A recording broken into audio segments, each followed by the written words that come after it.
Good evening, I'm Ces Oreña-Drilon. I'm Pauline Verzosa. And I'm Shawn Yao. The big stories tonight. Citing his anti-China stance, the Chinese government bans former Senate Majority Leader Francis Tolentino from entering mainland China, Hong Kong, and Macau. Tolentino's reaction to China's sanction, it's a badge of honor.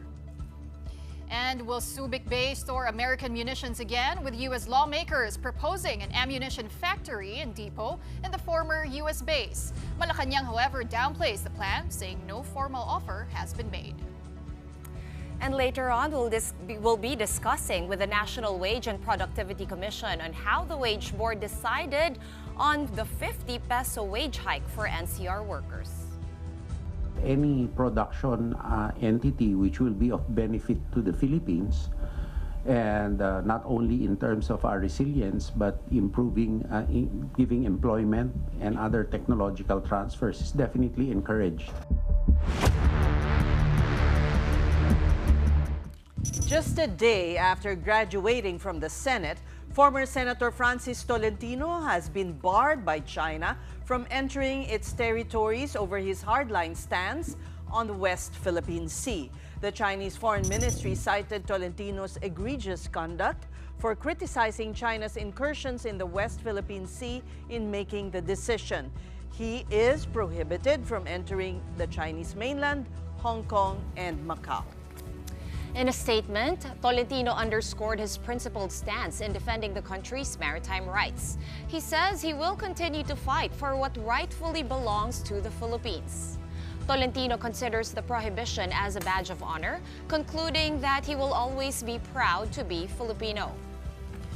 Tolentino, who lost his re-election bid for senator, authored 2 laws strengthening the country's maritime rights.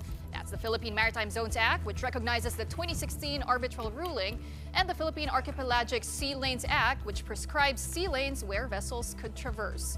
The Department of Foreign Affairs acknowledges that while the decision was within China's right, it would not be helpful in improving bilateral relations between Beijing and the Philippines. Senate President pro tempore Jinggoy Estrada calls on the DFA to summon the Chinese ambassador to the Philippines to explain what he deemed as an unjust move.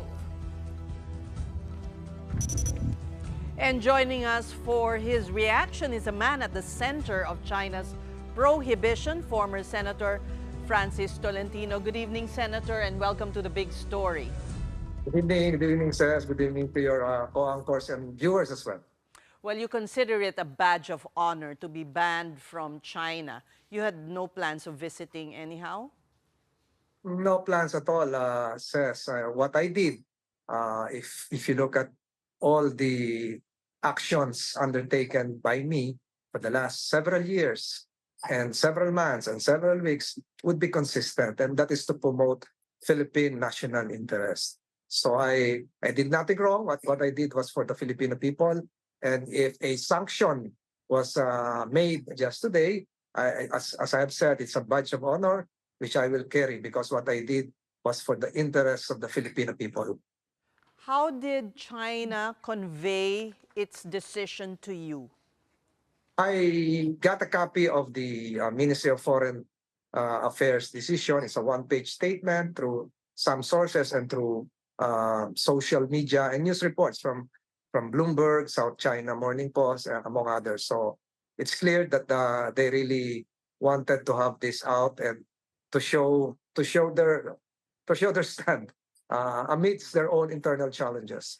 So they did not convey this to you formally through a letter, notice? No. I don't expect any formal letter. As a private citizen, I again, I reiterate, I consider it as a badge of honor.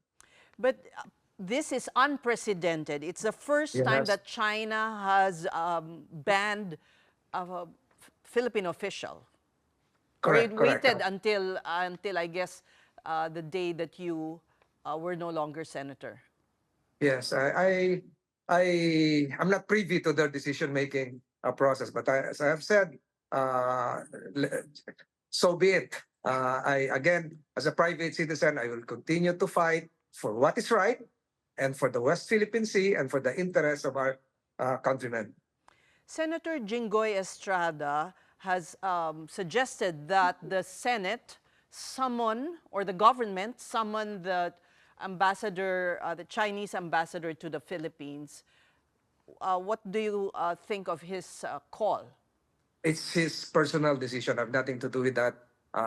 In fact, I relayed in one interview a while ago that if the DFA would be lifting a finger, this should not be the priority. We have other problems. We have OFWs hurt in Israel. We have other OFWs in the Middle East needing government assistance. Unahin na sila. Huwag po ako. What would you consider the implication of this action by China on the relations with the Philippines? Again, this is evolving. This is a developing story. This is a first. I think the administration should still forge ahead with stronger diplomatic ties with China as a trading partner, and at the same time strengthen whatever ties we have with other countries. I have advocated multilateral exercises 3 years ago. It's being done. So I think the government is doing what is best for our national interests. If we look back at your last actions as senator when you investigated a supposed interference of China in the elections and of their your allegations of supposed troll farms being funded by China. Those are not allegations. We have proof presented. So if you're trying to connect the dot, I think most of this will be for historical judgment. Some are still being investigated. So hindi na po siguro ako yun. Hindi, you don't regret because I don't regret anything na nagawa ko investigation. kasi yung ginawa ko para sa Pilipinas. At kahit ako po ay pribadong mamamayan, private citizen, gagawin ko po ang nararapat para protektahan ang interes ng mga Pilipino. Pero there have been observations that you didn't really present adequate proof of your allegations against China. I'm nothing against those who made those observations. I presented the check. Wag natin debate ito. Ito na yung huling salita nila, sanctions. Alright. Kung hindi siguro sila nasaktan, walang sanction. Senator, how would the new senators balance, this is a tough balancing act, being tough on China because of its incursions into our borders, and also maintain friendly bilateral relations with the superpower? Paano right po ang person. pagbalanse? Hindi po siguro ako yung makakasagot. Mas maganda sila yung sagutin. Pero kung gusto nilang makatulong ako as an international lawyer, crafting laws that would aid any committee, sana po ituloy nila yung Special Maritime Zones Committee. So history will judge whether the things we did before these sanctions were correct. And I think were correct. The Filipinos should be respected with dignity by other countries, no matter how big or small. What do we expect now from private citizen Francis Tolentino? I will now continue to teach international law, and part of the outline perhaps would include teachings on the West Philippine Sea and how the arbitral ruling intersects with the laws crafted by Senator Tolentino, and how it will affect future generations, especially as we tap energy resources within those areas. We thank you for your time, Thank you. former Senator Francis Thank you. Tolentino. Thank you. Meantime, there's no formal proposal from the United States on a push by its legislators to put up a factory and storage depot of arms and munitions in the former U.S. military base in Subic. But if ever this will come into fruition, the Philippines Defense Department says it welcomes it. Brian Castillo with the report. A U.S. ammunition factory and storage facility in Subic Bay, Zambales, Defense Secretary Gibo Teodoro says he's open to the idea. This came up after a report that the U.S. House Appropriations Committee ordered their state and defense departments to study the possibility of putting up such a facility in the Philippines. The U.S. Congress noted the lack of forward-stage ammunition manufacturing, which produces arms and bullets in critical areas, where there's a high possibility of conflicts erupting, particularly in the Indo-Pacific, where the Philippines is located. For Secretary Teodoro, this will not only help the country's defense posture, but also the economy. Well, any production dito na makakatulong sa technological transfer, empleo, revenue, dito nga gagawin is welcome. At lalo-lalo na pag meron tayong sustainability portion na magagamit natin ang produkto. Teodoro, however, clarified that he has yet to receive the formal proposal from Washington. I have yet to see a formal proposal, but naturally we will consider it, and any production entity which will be of benefit to the Philippines, and not only in terms of our resilience, but improving, giving employment and other technological transfers is definitely encouraged. In a palace press briefing, Press Officer Claire Castro said President Marcos still needs to be briefed about the US's plan before making a decision. Since wala pa naman pong formal offer patungkol po dito, mas maganda po siguro bago natin hilingin ang tugon ng ating Pangulo is mas maganda mailatag sana sa kanya kung ano ang mga detalye dito. Ang Pangulo naman po ay doon lagi sa makakabuti sa ating bansa at makakabuti sa taong bayan. While the ammo factory in Subic remains a proposal, Teodoro has signed a memorandum of understanding with Lithuanian Defense Minister VP Gachalyan. In the said MOU, both countries agreed to cooperate in the production of ammunition, combating hybrid threats, and promotion of maritime security. We realize that we need to be together in spite of the fact that we are from different regions, because the threats and the threat actors are similar. To anticipate and to prepare to defend against and resist these threats. The Philippines and Lithuania are more than 5,000 miles apart, but this does not make their situation distant. The Philippines is in constant tension with China, while Lithuania faces the threat of aggression from Russia. For News 5, Brian Castillo, We Are One News.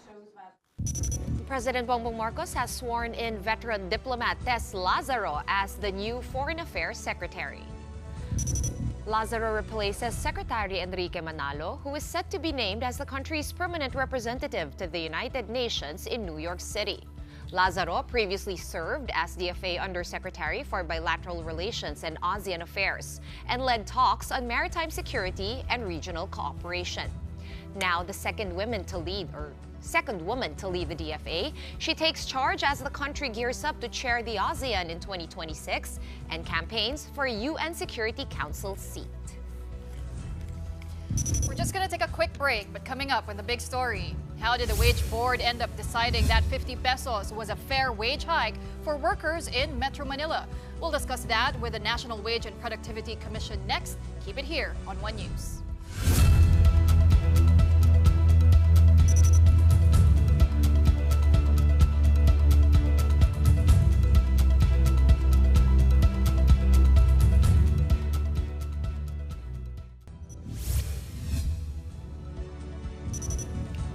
Welcome back. Thank you for staying with us here on The Big Story.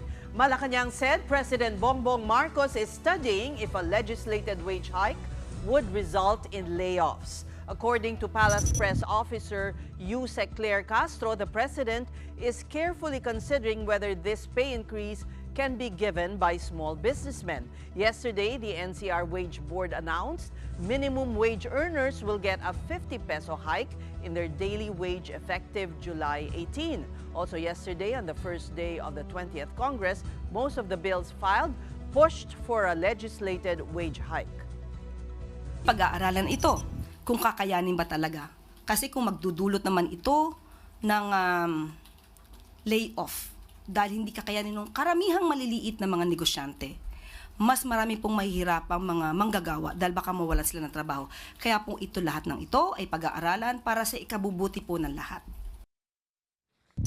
Meanwhile, the Employers Confederation of the Philippines said they support the 50 peso minimum wage hike implemented in Metro Manila because it followed due process. They are confident the regional wage boards will decide against job losses or inflation. In fact, ECOP noted that if they factored in all other remuneration that increased along with the last year's wage hike, which is 35 pesos, as well as the newest one due this July, it would result in the highest daily wage ever implemented in the region, even higher than the 100 peso legislated wage hike approved by the Senate.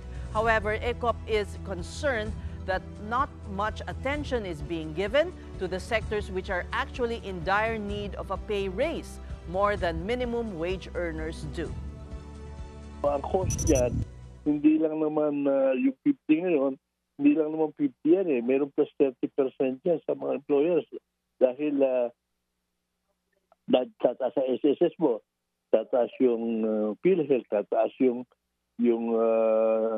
ibang contribution mo sa bonus, sa overtime. Taon-taon, binibigyan natin yung, ina-address natin yung formal sector, yung minimum wage earner. 10% lang ng 52 million yan. 5 million out of every ina-address natin, sinasabi natin manggagawa. Hindi yan ang manggagawa na talagang dapat i-address. Nasa manggagawa. Sino ba yung ibang manggagawa na taon-taon na argabyado na hindi naman sila better position like the minimum wage earners na sila naman ay talaga mga permanenteng trabaho niyan. Marami riyan. And given all the back and forth on the wage hike, why 50 pesos and not more or less? Let's get the answer straight from the source. Joining us now is National Wages and Productivity Commission Executive Director Maria Criselda C. Welcome to the Big Story, ma'am. Good evening and thank you for having me. Well, first of all, how did you zero in on the number 50? Ano pong mga economic indicators ang ginamit ninyo to determine the amount? Ang ating pong Regional Tripartite Wages and Productivity Board sa NCR, which is an independent body, ang siya hong nag-decision tungkol dito. Alam po natin na tripartite yung composition nila and based on their analysis of the socio-economic condition in the region, they considered the increase in domestic product, which, for example, in the first quarter is at 5.4%. And also, according to the latest data from PSA, the inflation rate in NCR had eased to 1.7% last month. And also, the latest unemployment figure revealed a 5.1% unemployment rate, which points to a good macroeconomic conditions. Those are the things that primarily triggered the decision of the board to give that amount.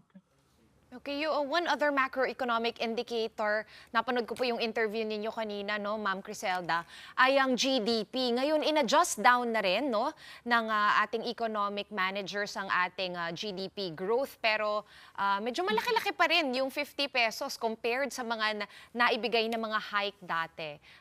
How do you explain the interplay of that? The GDP as one of the macroeconomic indicators is just one of the factors that the board considers. There are 10 criteria for minimum wage determination process that the board consider every time they go on wage deliberation. And the formal process would actually start with the consultation with key stakeholders, including the labor and management sectors. All the inputs that they gather from those consultation meetings, together with the public hearing that they conducted last June, the inputs that they gathered from all these activities enable them to come up with a good analysis of the labor market. And every time so at this time, go ahead. Go ahead po. Yeah, so Yeah, at this time, since the key indicators would point to a good economic performance, that's the reason why they said that let's increase the amount of minimum wage that we give to the worker. And that is also based on the impact analysis that was done by the DepDev or the Department of Planning and Development. Yesterday, we talked to the labor sector, and of course, yung allegation is that you guys never daw consider what is good for them or yung living wage, and instead, you tend to side, or the tripartite wage board would tend to side with the employers. Ano po yung mako-comment natin dito, ma'am? We respect po the sentiment of our stakeholder coming from the labor union, but as I mentioned earlier, it's not just the basic needs of workers and their families that we have to consider in the wage determination process. It has to be balanced with the employer's capacity to pay and, of course, the overall development objective of our government to improve the economic condition of the country. Ma'am It's Criselda, a very tough process because you have to balance all these things. And the regional board also is very careful in terms of identifying the amount because in reality, it is not only the minimum wage earners that would benefit from this. Also, by way of correcting the wage distortion, those wage earners earning above the minimum also tend to indirectly benefit from this, and that's an increase in the labor cost on the part of the management. Well, Ma'am Criselda, there are also concerns that workers have seemingly lost their bargaining power. Do you agree, ma'am, na yung bargaining power nga nila isn't as strong or weighty right now? And what steps is the Commission taking to ensure that workers are empowered when it comes to negotiating fair compensation po? In terms of the workers having a bargaining power at the firm level, the statistics would tell us that indeed, based on the administrative record of the Department of Labor and Employment, the number of unions are declining. But in terms of representation to the board, there is an equal number of representatives from the labor sector and the management sector. It is set in the law, and the commission and the boards follow those provisions in the law. Okay, and for contractuals, ma'am, I know we always debate about minimum wage, but how would this impact those in the informal sector or in the contract, or those that are contractual or endo? Yeah, yun pong ating minimum wage actually serve as an anchor for the workers in the informal sector. That is the reason why also the board is very careful in terms of setting the minimum wage. And as you know, those in the informal sector are not paid the minimum wage. And our intention, the reason why we have to be very careful is that we want, as part of the strategy to develop the economy, is to also formalize most of the industries.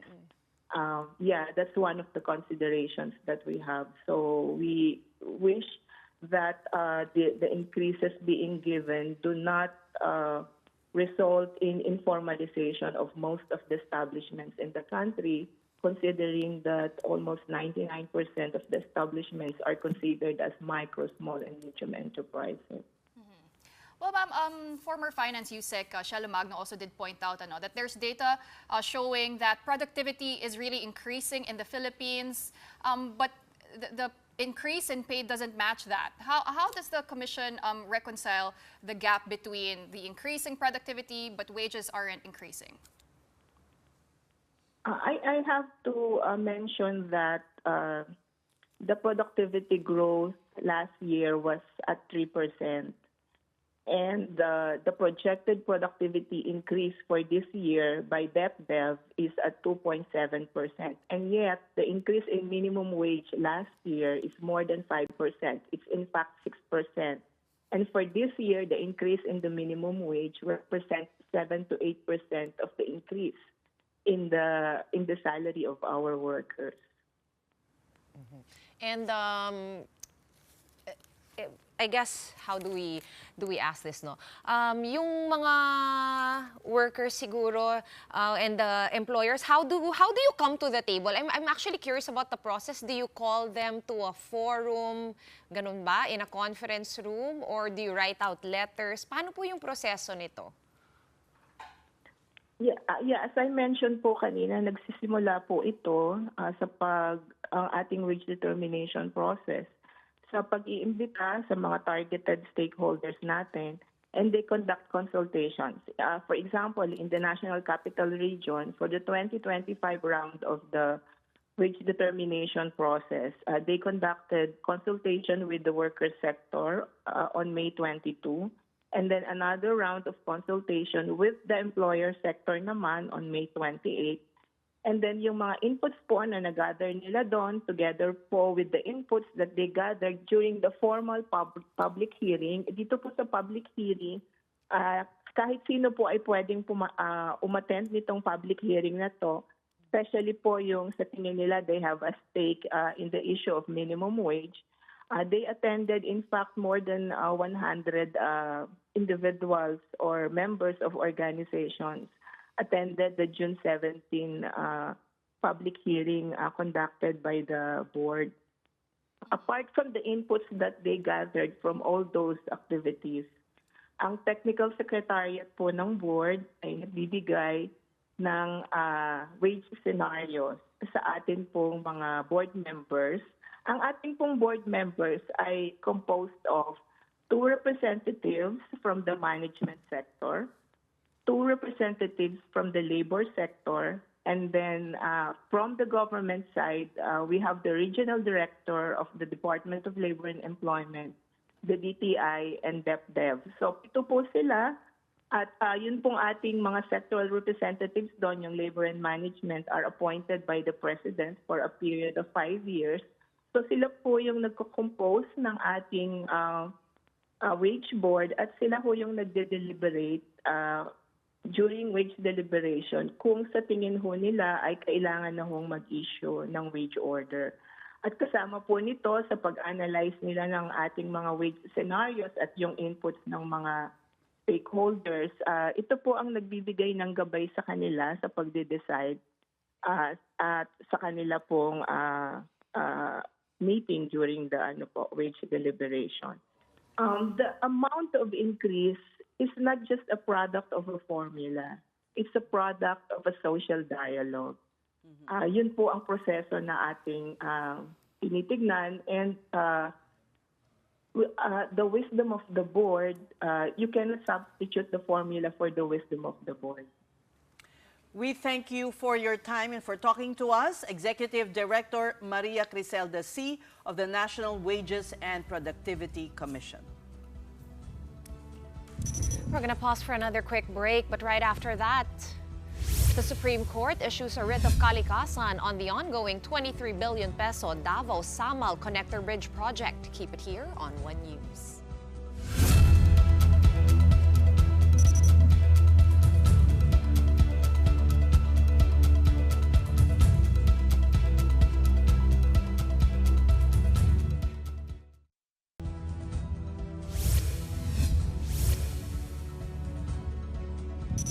Welcome back. You're still watching The Big Story here on One News. Some senators who believe the impeachment trial of Vice President Sara Duterte can cross over to the 20th Congress said the court should observe proper procedures. For one, newly elected senators of the 20th Congress should already take their oath as senator judges. When asked for the basis of this Congress's jurisdiction, the Deputy Minority Leader holds onto jurisprudence. Pinanghahawakan ko yung mga Supreme Court rulings na ang impeachment ay non-legislative function at yung non-legislative functions ng Senado ay hindi apektado ng legislative calendar ng Senate. For Senator Win Gachalyan, one of 5 judges who voted against remanding the articles back to the House, he said no motion to dismiss should be entertained without the prosecution and defense presenting evidence. And at this point, we talk to Senator Win Gachalyan. Good evening and welcome to the Big Story, Senator. Good evening and good evening to our televiewers. Will you be joining the call of Senator Risa Ontiveros that the new senators should be taking their oaths as senator judges of the impeachment court? That's a possibility, Ces, because the new senator judges has just assumed their 20th Congress term, and they can already take their oath. However, even though we convene as the impeachment court, the prosecution has not elected their new prosecution team because the lower house has not yet convened as a body. And they have to convene during the SONA, and that's July 28th.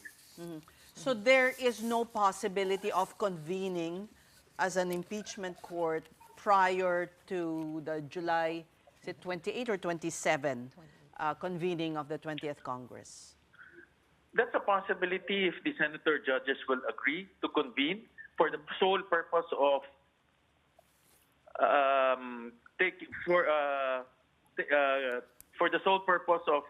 giving their oath to the new senator judges.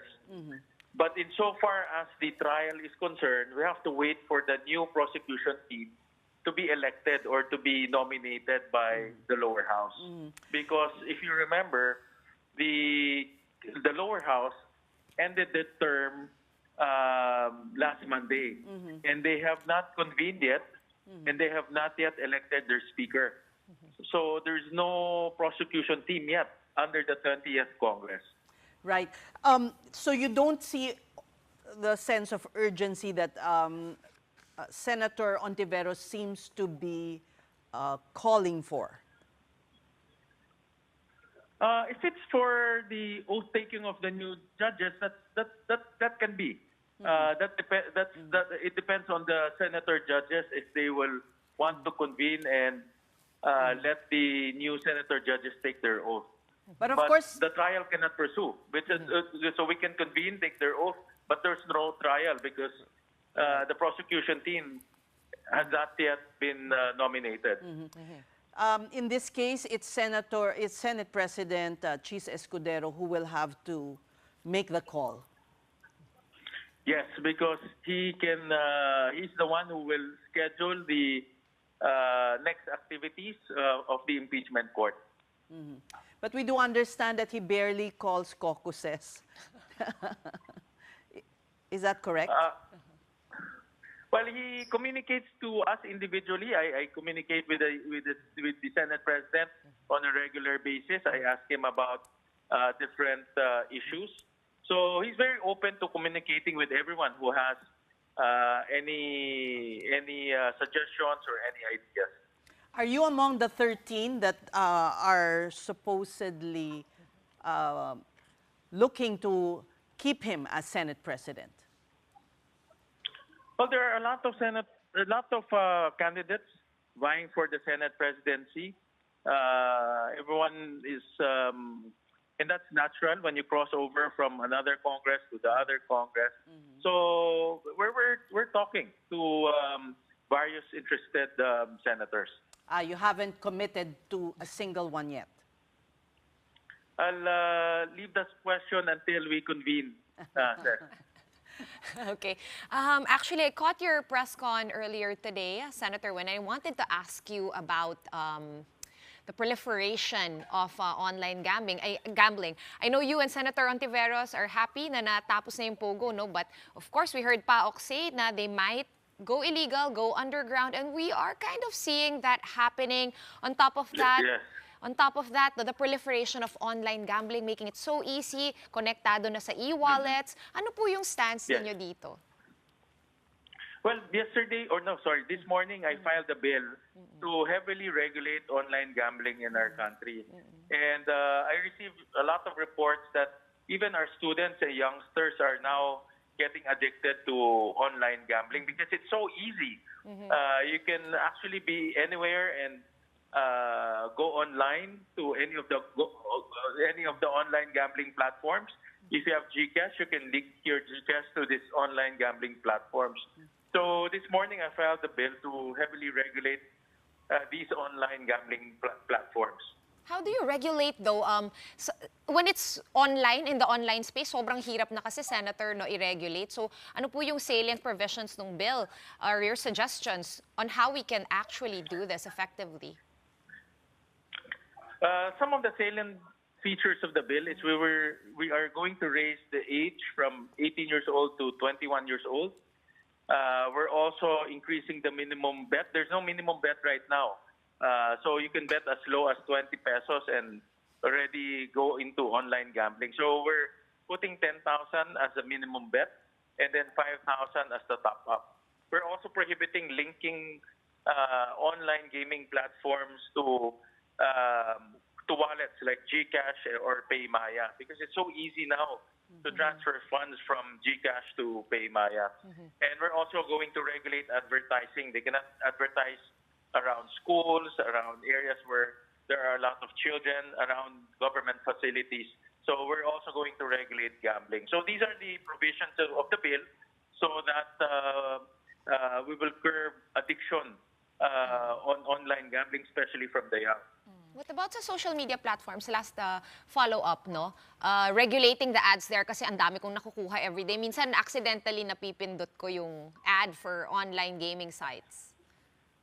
We didn't specify that in the bill, to be honest about it. But what we specified is they cannot advertise to minors or to those people who are prohibited from doing online gambling. We also regulated who can be the ones advertising. For example, they cannot get young people to advertise and lure young people to online gambling. So we heavily regulated advertising because we saw proliferation of advertising everywhere, near schools, near churches, and that's not good for society. Senator, well, your bill does include penalties also for the regulatory agency. Is this PAGCOR, yes, Senator? Yes, that we also included heavy penalties to regulatory agencies because we're relying on these regulatory agencies to regulate. But if they don't regulate and they're in a blind eye on these online gaming platforms, they can be disbarred from holding public office and even put in jail. And another priority legislation you discussed earlier, Senator, was the Ginhawa Act, updating the tax code. So yung mga those earning 400,000 pesos a year ay exempted na po from income tax. Talk about the rationale behind that and the feasibility as well, Senator. Yes, this is aimed towards the middle class income earners. So right now, if you are earning 250,000, you're exempted from income tax. So we're raising that to 400,000. So that's the proposal. And then if you're earning bonuses around 90,000 right now, you're exempted also from income tax. We're raising that to 150,000. That's the proposal. We're also exempting hazard pay, overtime pay, night differential pay from income tax because the whole point of giving hazard pay is because your employment is dangerous and you need hazard pay to compensate for that danger. But government is taking away 30% of that hazard pay. So we're exempting hazard pay, overtime pay, night differential pay from income tax as well. Senator, actually in just aligning it to inflation because when TRAIN was approved in 2017, these limits were not raised anymore. And as we all know, inflation went up from 2017 all the way to this time. Senator, if we may go back to your bill on online gambling rather, this is definitely going to be, there's going to be heavy lobbying against this measure. There's so much money involved. Well, we just saw what happened to the Isabong. Sabongeros ended up being murdered, have disappeared. So Kaya nyo bang sanggain ng mga ito? Well, I'm determined to get this passed because it's eating up into our society and it's ruining the morality of our society, especially the young.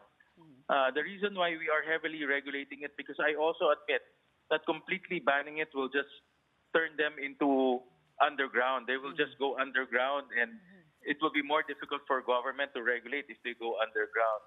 So the most feasible and logical way is to regulate it, especially preventing the young from going into online gambling. And what lessons did we learn from the Pogo experience where that exact same philosophy, kumbaga yun din yung in-apply to try to regulate and make money out of taxes. But as we can see, it resulted in a permanent ban already. Ano po yung mga takeaway ninyo from that experience that you can apply to this online gaming regulation bill?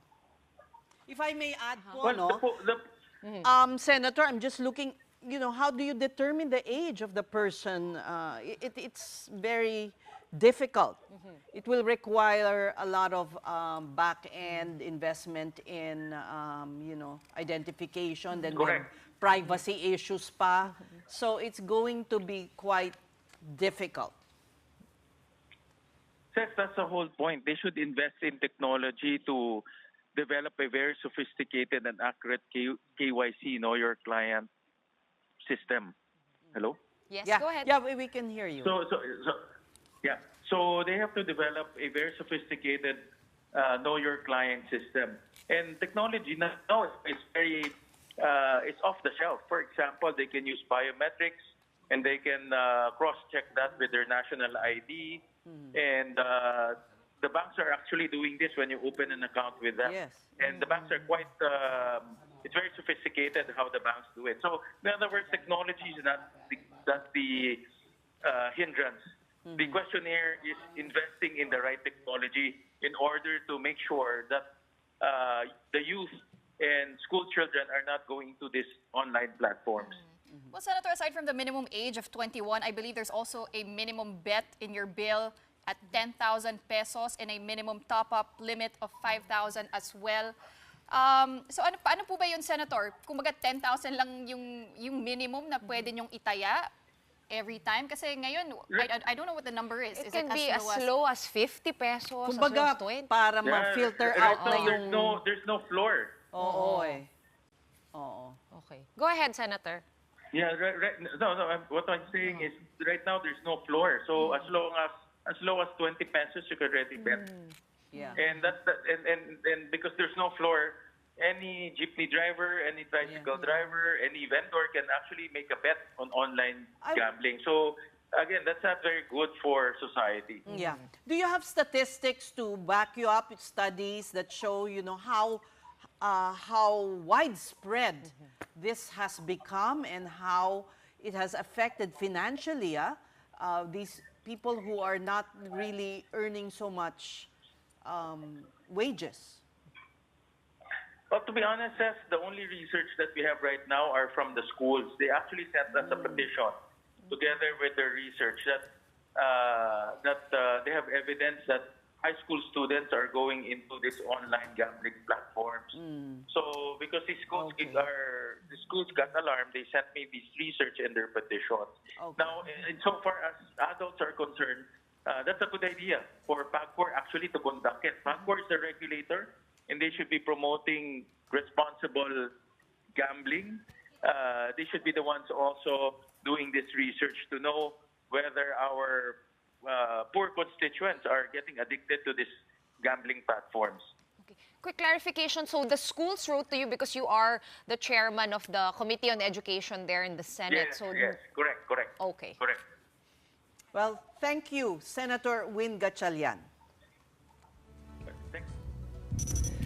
Right, moving on now to another topic. Can strong words make up for a lack of transparency? Well, after Vice President Sara Duterte lashed out at officials questioning her trips abroad, Malacanang responded by saying no amount of cursing or insults can hide the lack of understanding of the law and ethical standards. Here's the report. Ang kakulangan po sa kaalaman sa batas, sa ethical standards ay hindi po maikukubli sa pagmumura o pang-iinsulto. The word war between Palace Press Officer Undersecretary Claire Castro and Vice President Sara Duterte shows no signs of cooling, all sparked by questions over the latter's recent trips abroad. The palace fired back at VP Sara, who earlier called palace officials stupid for questioning the purpose of her trips to Malaysia and Australia. Castro pointed out that it was Duterte herself who said the trips were work-related. And if that's the case, Castro said, she's representing the country and the public deserves to know what exactly was accomplished. In her words, public office is a public trust. So if there's nothing to show for it, she said, maybe no work was done at all. The palace official did not stop there. She also drew a comparison to President Marcos. Ang Pangulo, focus sa trabaho. Kapag po siya man ay umaalis ng bansa, may dalang magandang balita. May magandang naging relasyon sa iba't ibang leaders. Isa dito ay ang pagsagip sa buhay ni Mary Jane Veloso dahil sa magandang relasyon sa Indonesia. Ang pagpapauwi, ang pagpapabalik ng dating mamabatas na si Arnulfo Teves. Pati na po ang mabilis na pagbabalik kay Alice Goo. At sa Japan, inaangat ang turismo ng Pilipinas. According to Castro, these are the kinds of outcomes that should be reported if, quote, real work was done. The vice president has traveled twice to The Hague this year to visit her father, former President Rodrigo Duterte, who has been detained in the Netherlands since March. She also attended gatherings with overseas Filipino workers in Hong Kong, Qatar, Malaysia, and Australia. VP Sara had earlier denied claims of using taxpayers' money for her travels, saying she paid for her own airfare and accommodations. For News 5, Maricel Halili, We Are One News.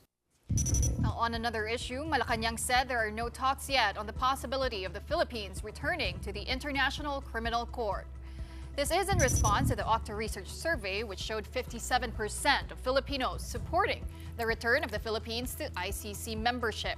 But Palace also said President Bongbong Marcos is aware of the public sentiment and is looking into it. Talks of the Philippines rejoining ICC resurfaced after the Department of Justice confirmed it has placed witnesses against former President Rodrigo Duterte's war on drugs under government protection. But Justice Secretary Boying Remulla has maintained it does not mean direct cooperation with the ICC. Pero yung ganito mga sentimiento po ng ating mga kababayan ay dinidinig naman po ng ating Pangulo. So tignan na lang po natin sa mga susunod na araw kung ano po ang magiging saloobin ng Pangulo sa pag-rejoin sa ICC. All right, and just before we go, here's some news from the Supreme Court, which has issued a writ of kalikasan against the ongoing construction of the Davao City Samal Connector Bridge project. Last April, petitioners asked the High Court to issue a temporary environmental protection order to halt the construction of the 4-kilometer bridge. The petitioners cited serious and irreversible damage to the coral reefs in the Paradise Reef of Samal Island and in the Hizon Marine Protected Area of Davao City if the project continues. The bridge is expected to cut travel time from Davao City to Samal Island to just 5 minutes. The Supreme Court has referred the prayer for the temporary protection order to the Court of Appeals, Cagayan de Oro, for action. Well, this is a bit unprecedented, quite unprecedented, because the Supreme Court has issued, I'm not quite sure of my facts, but the last time I recall is just for the Manila Bay cleanup. Yes. Was, well, the first ever writ of kalikasan issued. Actually, I mean, you welcome it? You've just been to Davao, yeah, I went right? there and I saw the bridge, which was progressing at a very impressive pace, Actually, I would say. Quite fast. I thought it was actually done. It's the staging news area. Reports show it's like 38%. But it's quite It's there. I mean, we also saw the videos, right? You can already see the bridge. they're already connecting and I was asking pa the boatman, Kuya, paano na kung dumikit na sila? Saan tayo dadaan? And he said, Ma'am, pag dumikit na sila, wala na yung staging area, makakadaan na tayo sa ilalim. But you're mentioning the corals in Samar. Yes, didn't you snorkel? They're beautiful, and it would be a pity if they'd be damaged. Maybe there can be alternatives like farther away into the sea. I don't know. Yun nga, pero at this point, anong mangyayari? No? And 38% na siya. Nandun na yung staging area. Hindi ganun kadali to just move that. Pero the writ of kalikasan naman will also allow the court to examine how extensive, if they say there's not really much damage, how it could be prevented. There could be all these measures. So hirap mag-weigh in sa issue. News. And it's a 23 billion peso project, right? So money has already been spent. Funded by China. Yes. Oh, yes. So China alone. But yeah, it's good to be able to examine, re-examine the project before it continues. Actually, yun lang naman yun, di ba? It's a temporary environmental protection order. Right, yung Manila Bay, it really drastically reduced the amount of coliform in the sea, in the bay, because of the writ of kalikasan. Yeah. Maybe we can discuss that topic more this week. We Yes, can invite someone yes, to talk yes. about that. But for tonight, that's it for the big story. Thank you so much for watching. We are One News, all sides, all the time. We're back tomorrow at 7:30 p.m. We'll see you then. Have a good night, everyone.